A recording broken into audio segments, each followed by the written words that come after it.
Olá, seja bem-vinda, seja bem-vindo ao canal Leis Brasileiras em Áudio. Antes de mais nada, inscreva-se no canal e ative as notificações para não perder nenhum dos nossos vídeos. Se você está estudando para concursos ou exame da OAB, confira na descrição do vídeo o link onde você poderá baixar materiais gratuitos para complementar seus estudos. Hoje, a leitura integral da Lei do Cheque.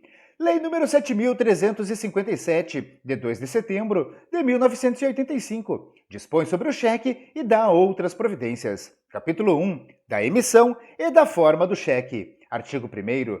O cheque contém, inciso 1, a denominação cheque, inscrita no contexto do título e expressa na língua em que este é redigido. Inciso 2. A ordem incondicional de pagar quantia determinada. Inciso 3. O nome do banco ou da instituição financeira que deve pagar, sacado.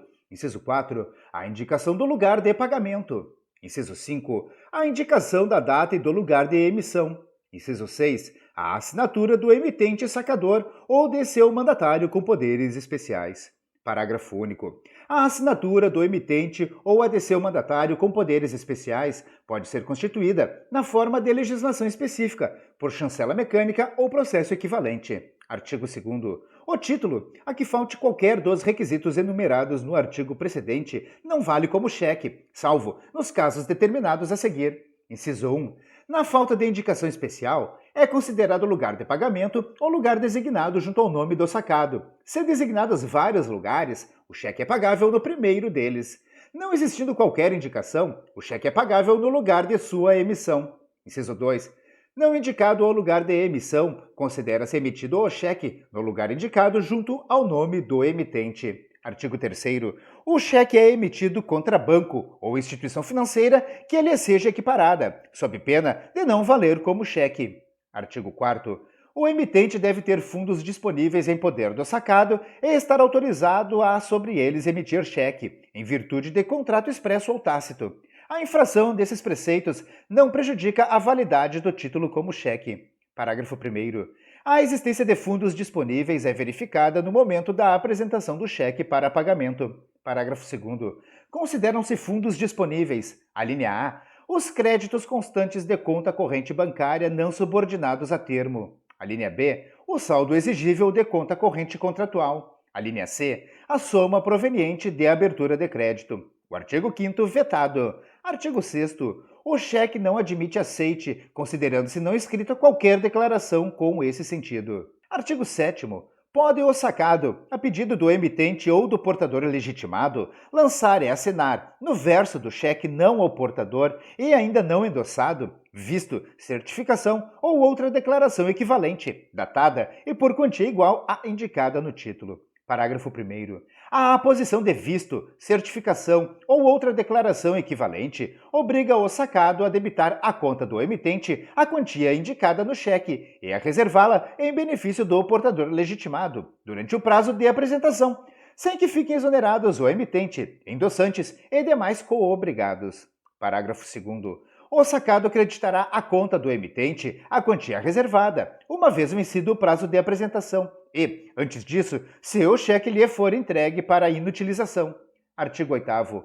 Pode-se estipular do cheque que seu pagamento seja feito, inciso 1, à pessoa nomeada, com ou sem cláusula expressa à ordem. Inciso 2, à pessoa nomeada, com a cláusula não à ordem ou outra equivalente. Inciso 3, ao portador. Parágrafo único. Vale como cheque ao portador o que não contém indicação do beneficiário e o emitido em favor de pessoa nomeada com a cláusula ou ao portador, ou expressão equivalente. Artigo 9º. O cheque pode ser emitido, inciso 1, à ordem do próprio sacador, inciso 2, por conta de terceiro, inciso 3, contra o próprio banco sacador, desde que não ao portador.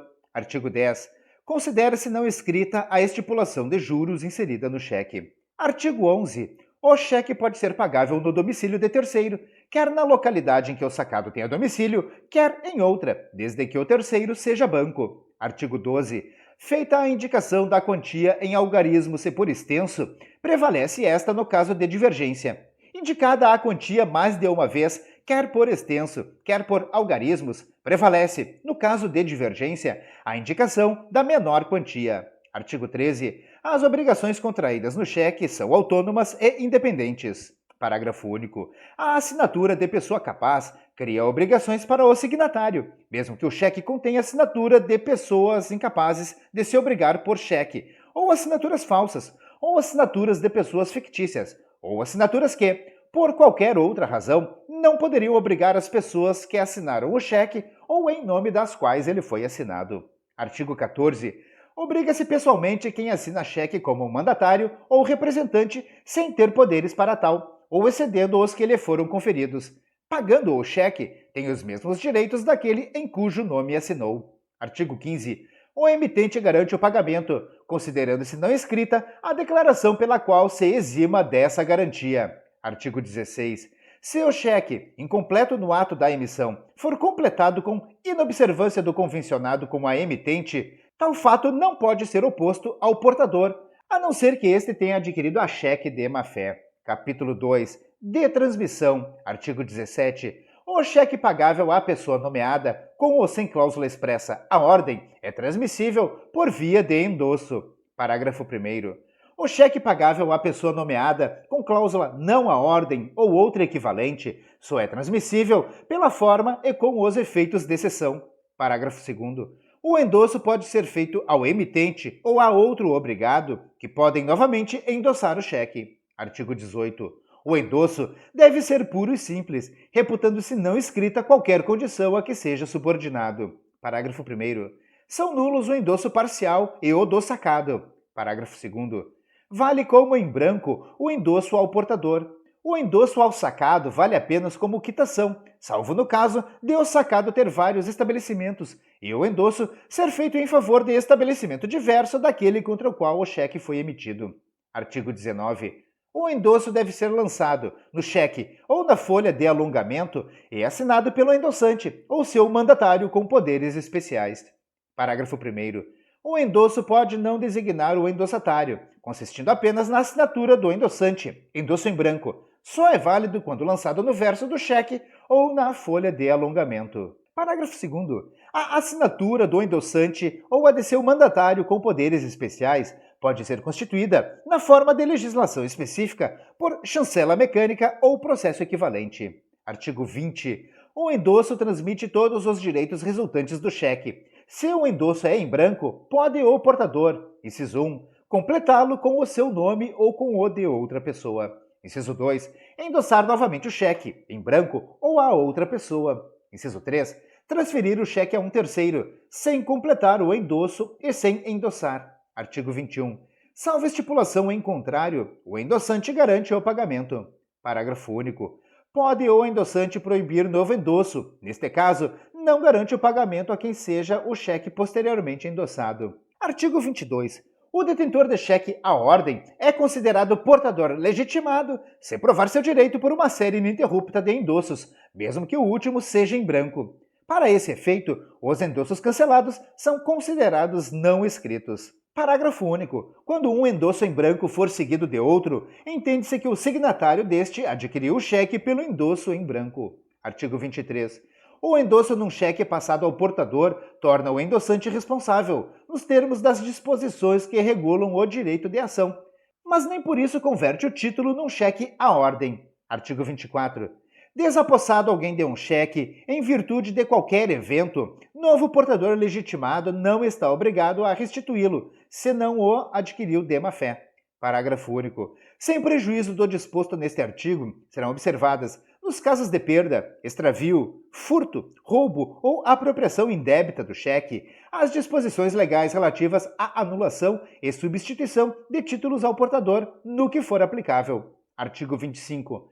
Quem for demandado por obrigação resultante de cheque não pode opor ao portador exceções fundadas em relações pessoais com o emitente ou com os portadores anteriores, salvo se o portador o adquiriu conscientemente em detrimento do devedor. Artigo 26. Quando o endosso contiver cláusula valor em cobrança, para cobrança, por procuração ou qualquer outra que implique apenas mandato, o portador pode exercer todos os direitos resultantes do cheque, mas só pode lançar no cheque endosso mandato. Neste caso, os obrigados somente podem invocar contra o portador as exceções oponíveis ao endossante. Parágrafo único. O mandato contido no endosso não se extingue por morte do endossante ou por superveniência de sua incapacidade. Artigo 27. O endosso posterior ao protesto ou declaração equivalente ou à expiração do prazo de apresentação produz apenas os efeitos de cessão. Salvo prova em contrário, o endosso sem data presume-se anterior ao protesto ou declaração equivalente ou à expiração do prazo de apresentação. Artigo 28. O endosso no cheque nominativo, pago pelo banco contra o qual foi sacado, prova o recebimento da respectiva importância pela pessoa a favor da qual foi emitido e pelos endossantes subsequentes. Parágrafo único. Se o cheque indica a nota, fatura, conta cambial, imposto lançado ou declarado a cujo pagamento se destina ou outra causa da sua emissão, o endosso pela pessoa a favor da qual foi emitido e a sua liquidação pelo banco sacado provam a extinção da obrigação indicada. Capítulo 3 do aval. Artigo 29. O pagamento do cheque pode ser garantido, no todo ou em parte, por aval prestado por terceiro, exceto o sacado, ou mesmo por signatário do título. Artigo 30. O aval é lançado no cheque ou na folha de alongamento. Exprime-se pelas palavras por aval ou fórmula equivalente, com a assinatura do avalista. Considera-se como resultante da simples assinatura do avalista aposta no anverso do cheque, salvo quando se tratar da assinatura do emitente. Parágrafo único. O aval deve indicar o avalizado. Na falta de indicação, considera-se avalizado o emitente. Artigo 31. O avalista se obriga da mesma maneira que o avaliado. Subsiste sua obrigação, ainda que nula a por ele garantida, salvo se a nulidade resultar de vício de forma. Parágrafo único. O avalista que paga o cheque adquire todos os direitos dele resultantes contra o avalizado e contra os obrigados para com este em virtude do cheque. Capítulo 4 da apresentação e do pagamento. Artigo 32. O cheque é pagável à vista. Considera-se não estrita qualquer menção ao contrário. Parágrafo único. O cheque apresentado para pagamento antes do dia indicado como data de emissão é pagável no dia da apresentação. Artigo 33. O cheque deve ser apresentado para pagamento a contar do dia da emissão, no prazo de 30 dias, quando emitido no lugar onde houver de ser pago, e de 60 dias, quando emitido em outro lugar do país ou no exterior. Parágrafo único. Quando o cheque é emitido entre lugares com calendários diferentes, considera-se como de emissão o dia correspondente do calendário do lugar de pagamento. Artigo 34. A apresentação do cheque à Câmara de Compensação equivale à apresentação a pagamento. Artigo 35. O emitente do cheque pagável no Brasil pode revogá-lo, mercê de contraordem dada por aviso epistolar, ou por via judicial ou extrajudicial, com as razões motivadoras do ato. Parágrafo único. A revogação ou contraordem só produz efeito depois de expirado o prazo de apresentação e, não sendo promovida, pode o sacado pagar o cheque até que decorra o prazo de prescrição, nos termos do artigo 59 desta lei. Artigo 36. Mesmo durante o prazo de apresentação, o emitente e o portador legitimado podem fazer sustar o pagamento, manifestando ao sacado, por escrito, oposição fundada em relevante razão de direito. Parágrafo 1º. A oposição do emitente e a revogação ou contraordem se excluem reciprocamente. Parágrafo 2º. Não cabe ao sacado julgar da relevância da razão invocada pelo oponente. Artigo 37. A morte do emitente ou sua incapacidade superveniente à emissão não invalidam os efeitos do cheque. Artigo 38. O sacado pode exigir, ao pagar o cheque, que este lhe seja entregue quitado pelo portador. Parágrafo único. O portador não pode recusar pagamento parcial e, nesse caso, o sacado pode exigir que esse pagamento conste do cheque e que o portador lhe dê a respectiva quitação. Artigo 39. O sacado que paga cheque à ordem é obrigado a verificar a regularidade da série de endossos, mas não a autenticidade das assinaturas dos endossantes. A mesma obrigação incumbe ao banco apresentante do cheque à Câmara de Compensação. Parágrafo único. Ressalvada a responsabilidade do apresentante, no caso da parte final deste artigo, o banco sacado responde pelo pagamento do cheque falso, falsificado ou alterado, salvo dolo ou culpa do correntista, do endossante ou do beneficiário, dos quais poderá o sacado, no todo ou em parte, reaver a que pagou. Artigo 40. O pagamento se fará à medida em que forem apresentados os cheques, e se 2 ou mais forem apresentados simultaneamente, sem que os fundos disponíveis bastem para o pagamento de todos, terão preferência os de emissão mais antiga e, se da mesma data, os de número inferior. Artigo 41. O sacado pode pedir explicações ou garantia para pagar cheque mutilado, rasgado ou partido, ou que contenha borrões, emendas e dizeres que não pareçam formalmente normais. Artigo 42. O cheque em moeda estrangeira é pago, no prazo de apresentação, em moeda nacional ao câmbio do dia do pagamento, obedecida à legislação especial. Parágrafo único. Se o cheque não for pago no ato da apresentação, pode o portador optar entre o câmbio do dia da apresentação e o do dia do pagamento para efeito de conversão em moeda nacional. Artigo 43 e seus parágrafos, vetado. Capítulo 5. Do cheque cruzado. Artigo 44. O emitente ou o portador podem cruzar o cheque, mediante a aposição de 2 traços paralelos no anverso do título. Parágrafo 1º. O cruzamento é geral se entre os 2 traços não houver nenhuma indicação ou existir apenas a indicação banco ou outro equivalente. O cruzamento é especial se entre os 2 traços existir a indicação do nome do banco. Parágrafo 2º. O cruzamento geral pode ser convertido em especial, mas este não pode converter-se naquele. Parágrafo 3º. A inutilização do cruzamento ou a do nome do banco é reputada como não existente. Artigo 45. O cheque com cruzamento geral só pode ser pago pelo sacado a banco ou a cliente do sacado, mediante crédito em conta. O cheque com cruzamento especial só pode ser pago pelo banco ou ao banco indicado, ou, se este for o sacado, a cliente seu, mediante crédito em conta.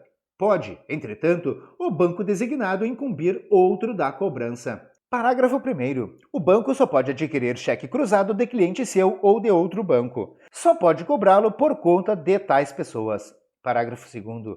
O cheque com vários cruzamentos especiais só pode ser pago pelo sacado, no caso de 2 cruzamentos, um dos quais para cobrança por câmara de compensação. Parágrafo 3º. Responde pelo dano até a concorrência do montante do cheque, o sacado ou o banco portador que não observar as disposições precedentes. Capítulo 6. Do cheque para ser creditado em conta. Artigo 46. O emitente ou o portador podem proibir que o cheque seja pago em dinheiro mediante a inscrição transversal no anverso do título da cláusula para ser creditado em conta ou outro equivalente. Nesse caso, o sacado só pode proceder a lançamento contábil, crédito em conta, transferência ou compensação, que vale como pagamento. O depósito do cheque em conta de seu beneficiário dispensa o respectivo endosso. Parágrafo 1º. A inutilização da cláusula é considerada como não existente. Parágrafo 2º. Responde pelo dano até a concorrência do montante do cheque, o sacado que não observar as disposições precedentes. Capítulo 7. Da ação por falta de pagamento. Artigo 47. Pode o portador promover a execução do cheque. Inciso 1. Contra o emitente e seu avalista. Inciso 2. Contra os endossantes e seus avalistas, se o cheque apresentado em tempo hábil e a recusa de pagamento é comprovada pelo protesto ou por declaração do sacado, escrita e datada sobre o cheque, com indicação do dia de apresentação, ou, ainda, por declaração escrita e datada por Câmara de Compensação. Parágrafo 1º. Qualquer das declarações previstas neste artigo dispensa o protesto e produz os efeitos deste. Parágrafo 2º. Os signatários respondem pelos danos causados por declarações inexatas. Parágrafo 3º. O portador que não apresentar o cheque em tempo hábil ou não comprovar a recusa de pagamento pela forma indicada neste artigo, perde o direito de execução contra o emitente, se este tinha fundos disponíveis durante o prazo de apresentação e os deixou de ter, em razão de fato que não lhe seja imputável. Parágrafo 4º. A execução independe do protesto e das declarações previstas neste artigo, se a apresentação ou o pagamento do cheque são obstados pelo fato de o sacado ter sido submetido à intervenção, liquidação extrajudicial ou falência. Artigo 48. O protesto ou as declarações do artigo anterior devem fazer-se no lugar de pagamento ou do domicílio do emitente, antes da expiração do prazo de apresentação, Se esta ocorrer no último dia do prazo, o protesto ou as declarações podem fazer-se no primeiro dia útil seguinte. Parágrafo 1º.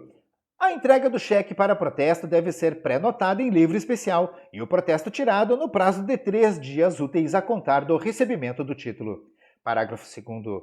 O instrumento do protesto, datado e assinado pelo oficial público competente, contém, alínea A, a transcrição literal do cheque, com todas as declarações nele inseridas, na ordem em que se acham lançadas.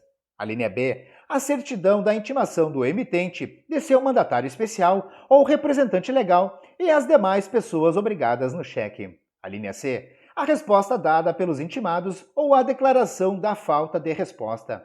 Alínea D, a certidão de não haverem sido encontrados ou de serem desconhecidos o emitente ou os demais obrigados, realizada a intimação, nesse caso, pela imprensa. Parágrafo 3º. O instrumento de protesto, depois de registrado em livro próprio, será entregue ao portador legitimado ou àquele que houver efetuado o pagamento. Parágrafo 4º. Pago o cheque depois do protesto, pode este ser cancelado, a pedido de qualquer interessado, mediante arquivamento de cópia autenticada da quitação que contenha perfeita identificação do título. Artigo 49. O portador deve dar aviso da falta de pagamento a seu endossante e ao emitente nos 4 dias úteis seguintes ao do protesto ou das declarações previstas no artigo 47 desta lei, ou, havendo cláusula sem despesa, ao da apresentação. Parágrafo 1º. Cada endossante deve, nos 2 dias úteis seguintes ao do recebimento do aviso, comunicar seu teor ao endossante precedente, indicando os nomes e endereços dos que deram os avisos anteriores, e assim por diante, até o emitente, contando-se os prazos do recebimento do aviso precedente. Parágrafo 2º. O aviso dado a um obrigado deve estender-se, no mesmo prazo, a seu avalista. Parágrafo 3º. Se o endossante não houver indicado seu endereço ou o tiver feito de forma ilegível, basta o aviso ao endossante que o preceder. Parágrafo 4º. O aviso pode ser dado por qualquer forma, até pela simples devolução do cheque. Parágrafo 5º. Aquele que estiver obrigado a aviso deverá provar que o deu no prazo estipulado. Considera-se observado o prazo se, dentro dele, houver sido posta no correio a carta de aviso. Parágrafo 6º. Não decai do direito de regresso o que deixa de dar o aviso no prazo estabelecido. Responde, porém, pelo dano causado por sua negligência, sem que a indenização exceda o valor do cheque. Artigo 50. O emitente, o endossante e o avalista podem, pela cláusula sem despesa, sem protesto ou outra equivalente, lançada do título e assinada, dispensar o portador para promover a execução do título, do protesto ou da declaração equivalente. Parágrafo 1º. A cláusula não dispensa o portador da apresentação do cheque no prazo estabelecido, nem dos avisos. Incumbe a quem alega a inobservância de prazo a prova respectiva. Parágrafo 2º. A cláusula lançada pelo emitente produz efeito em relação a todos os obrigados. A lançada por endossante ou por avalista produz efeito somente em relação ao que lançar. Parágrafo 3º. Se, apesar da cláusula lançada pelo emitente, o portador promove o protesto, as despesas correm por sua conta. Por elas respondem todos os obrigados, se a cláusula é lançada por endossante ou avalista. Artigo 51. Todos os obrigados respondem solidariamente para com o portador do cheque. Parágrafo 1º. O portador tem o direito de demandar todos os obrigados, individual ou coletivamente, sem estar sujeito a observar a ordem em que se obrigaram. O mesmo direito cabe ao obrigado que pagar o cheque. Parágrafo 2º. A ação contra um dos obrigados não impede sejam os outros demandados, mesmo que se tenha obrigado posteriormente àquele. Parágrafo 3º. Regem-se pelas normas das obrigações solidárias as relações entre obrigados do mesmo grau. Artigo 52. Portador pode exigir do demandado. Inciso 1. A importância do cheque não pago. Inciso 2. Os juros legais desde o dia da apresentação. Inciso 3. As despesas que fez. Inciso 4. A compensação pela perda do valor aquisitivo da moeda até o embolso das importâncias mencionadas nos itens antecedentes. Artigo 53. Quem paga o cheque pode exigir de seus garantes. Inciso 1. A importância integral que pagou. Inciso 2. Os juros legais, a contar do dia do pagamento. Inciso 3. As despesas que fez. Inciso 4. A compensação pela perda do valor aquisitivo da moeda até o embolso das importâncias mencionadas nos itens antecedentes. Artigo 54. O obrigado contra o qual se promove execução ou que a esta esteja sujeito pode exigir, contra pagamento, a entrega do cheque com o instrumento de protesto ou da declaração equivalente e a conta de juros e despesas quitada. Parágrafo único. O endossante que pagou o cheque pode cancelar seu endosso e os dos endossantes posteriores. Artigo 55. Quando disposição legal ou caso de força maior impedir a apresentação do cheque, o protesto ou a declaração equivalente nos prazos estabelecidos, consideram-se estes prorrogados. Parágrafo 1º. O portador é obrigado a dar aviso imediato da ocorrência de força maior a seu endossante e a fazer menção do aviso dado mediante declaração datada e assinada por ele no cheque ou folha de alongamento. São aplicáveis, quanto ao mais, as disposições do artigo 49 e seus parágrafos desta lei. Parágrafo 2º. Cessado o impedimento, deve o portador imediatamente apresentar o cheque para pagamento e, se couber, promover o protesto ou a declaração equivalente. Parágrafo 3º. Se o impedimento durar por mais de 15 dias, contados do dia em que o portador, mesmo antes de fim do prazo de apresentação, comunicou a ocorrência de força maior a seu endossante, poderá ser promovida a execução, sem necessidade da apresentação do protesto ou declaração equivalente. Parágrafo 4º. Não constituem casos de força maior os fatos puramente pessoais relativos ao portador ou à pessoa por ele incumbida da apresentação do cheque, do protesto ou da obtenção da declaração equivalente. Capítulo 8. Da pluralidade de exemplares. Artigo 56. Excetuado o cheque ao portador, qualquer cheque emitido em um país e pagável em outro pode ser feito em vários exemplares idênticos, que devem ser numerados no próprio texto do título, sob pena de cada exemplar ser considerado cheque distinto. Artigo 57. O pagamento feito contra a apresentação de um exemplar é liberatório, ainda que não estipulado que o pagamento torna sem efeito os outros exemplares. Parágrafo único. O endossante que transferir os exemplares a diferentes pessoas e os endossantes posteriores respondem por todos os exemplares que assinarem e que não forem restituídos. Capítulo 9. Das alterações. Artigo 58. No caso de alteração do texto do cheque, os signatários posteriores à alteração respondem nos termos do texto alterado e os signatários anteriores nos do texto original. Parágrafo único. Não sendo possível determinar se a firma foi aposta no título antes ou depois de sua alteração, presume-se que a tenha sido antes. Capítulo 10. Da prescrição. Artigo 59. Prescrevem em 6 meses, contados da expiração do prazo de apresentação à ação, que o artigo 47 desta lei assegura ao portador. Parágrafo único. A ação de regresso de um obrigado ao pagamento do cheque contra outro prescreve em 6 meses, contados do dia em que o obrigado pagou o cheque ou do dia em que foi demandado. Artigo 60. A interrupção da prescrição produz efeito somente contra o obrigado em relação ao qual foi promovido o ato interruptivo. Artigo 61. A ação de enriquecimento contra o emitente ou outros obrigados que se locupletarem injustamente com o não pagamento do cheque prescreve em 2 anos, contados do dia em que se consumar a prescrição prevista no artigo 59 e seus parágrafos desta lei. Artigo 62. Salvo prova de novação, a emissão ou a transferência do cheque não exclui a ação fundada na relação causal feita à prova do não pagamento. Capítulo 11. Dos conflitos de leis em matéria de cheques. Artigo 63. Os conflitos de leis em matéria de cheques serão resolvidos de acordo com as normas constantes das convenções aprovadas, promulgadas e mandadas aplicar no Brasil, na forma prevista pela Constituição Federal. Capítulo 12. Das disposições gerais. Artigo 64. A apresentação do cheque, o protesto ou a declaração equivalente só podem ser feitos ou exigidos em dia útil, durante o expediente dos estabelecimentos de crédito, câmaras de compensação e cartórios de protestos. Parágrafo único. O cômputo dos prazos estabelecidos nesta lei obedece às disposições do direito comum. Artigo 65.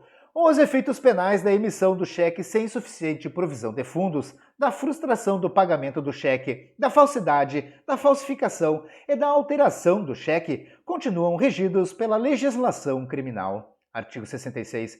os vales ou cheques postais, os cheques de poupança ou assemelhados e os cheques de viagem regem-se pelas disposições especiais a eles referentes. Artigo 67. A palavra banco, para os fins desta lei, designa também a instituição financeira contra a qual a lei admita a emissão de cheque. Artigo 68. Os bancos e as casas bancárias poderão fazer prova aos seus depositantes dos cheques por estes sacados mediante apresentação de cópia fotográfica ou microfotográfica. Artigo 69. Fica ressalvada a competência do Conselho Monetário Nacional, nos termos e nos limites da legislação específica, para expedir normas relativas à matéria bancária relacionada com o cheque. Parágrafo único. É da competência do Conselho Monetário Nacional. Alínea A. A determinação das normas a que devem obedecer as contas de depósito para que possam ser fornecidos os talões de cheques aos depositantes. Alínea B. A determinação das consequências do uso indevido do cheque, relativamente à conta do depositante. Alínea C. A disciplina das relações entre o sacado e o opoente, na hipótese do artigo 36 desta lei.